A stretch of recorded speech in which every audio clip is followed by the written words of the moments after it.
नमस्कार मित्रों, स्वागत है आपका एनलाइटेंड हसल चैनल पर। आज हम एक अत्यंत गूढ़ और महत्वपूर्ण विषय पर चर्चा करेंगे।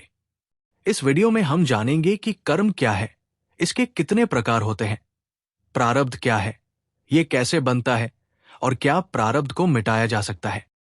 मानव जीवन केवल सांस लेने और जीने का नाम नहीं है, ये एक यात्रा है और इस यात्रा का मार्गदर्शन हमारे कर्म करते हैं। श्रीमद् भागवतम में कहा गया है कि आत्मा अनादि है, लेकिन उसके अनुभव और परिस्थितियां कर्मों से निर्धारित होती है। कर्म क्या है? कर्म का अर्थ है कार्य, लेकिन ये केवल बाहरी क्रियाएं नहीं है। जब हम सोचते हैं वो भी कर्म है, जब हम बोलते हैं वो भी कर्म है, जब हम शरीर से कोई कार्य करते हैं वो भी कर्म है। कर्म का प्रभाव केवल हमारे जीवन पर ही नहीं बल्कि हमारे आसपास के वातावरण पर भी पड़ता है। जैसे कोई व्यक्ति दान करता है तो उसका लाभ समाज को मिलता है, और कोई व्यक्ति हिंसा करता है तो उसका असर पूरे वातावरण पर होता है। कर्म के प्रकार। कर्म को 3 मुख्य श्रेणियों में बांटा गया है। पहला है संचित कर्म। ये वे कर्म है जो हमने अनेक जन्मों में किए हैं। ये एक प्रकार का बैंक बैलेंस है।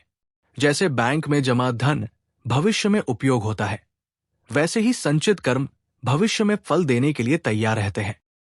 दूसरा है प्रारब्ध कर्म। ये वे कर्म हैं जिनका फल हमें वर्तमान जीवन में मिल रहा है।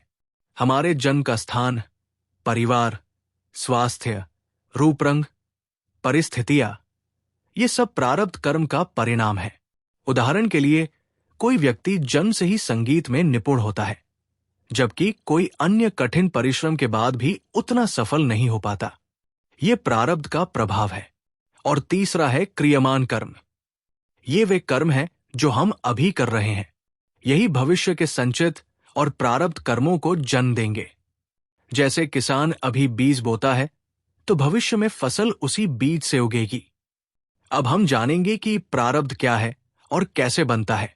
प्रारब्ध वो कर्म है जिसका फल निश्चित रूप से हमें इस जीवन में भोगना ही पड़ता है। जब आत्मा जन्म लेती है तो उसके संचित कर्मों में से कुछ कर्म चुन लिए जाते हैं। ये कर्म इस जीवन में फल देने के लिए निश्चित हो जाते हैं। यही प्रारब्ध कहलाता है। उदाहरण के लिए, किसी का जन्म अमीर परिवार में होता है और किसी का गरीब परिवार में। कोई व्यक्ति जन्म से ही स्वस्थ होता है और कोई जन्म से ही बीमारियों से ग्रस्त। ये सब प्रारब्ध के परिणाम हैं। क्या प्रारब्ध को मिटाया जा सकता है?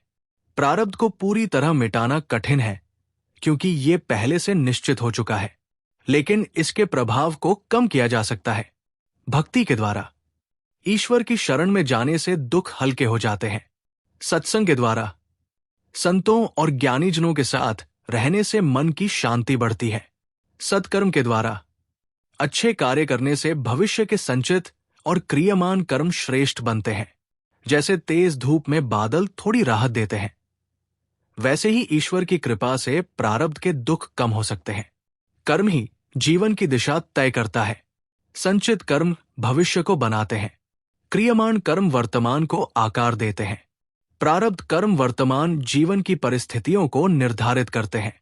श्रीमद् भागवतम हमें ये शिक्षा देता है कि भक्ति और सत्कर्म से हम अपने जीवन को श्रेष्ठ बना सकते हैं। मित्रों, कर्म और प्रारब्ध को समझना हमारे जीवन को सही दिशा देने के लिए आवश्यक है। यदि आपको ये वीडियो ज्ञानवर्धक लगा हो तो एनलाइटेंड हसल चैनल को सब्सक्राइब करें और अपने विचार कमेंट में साझा करें। जय श्री कृष्ण।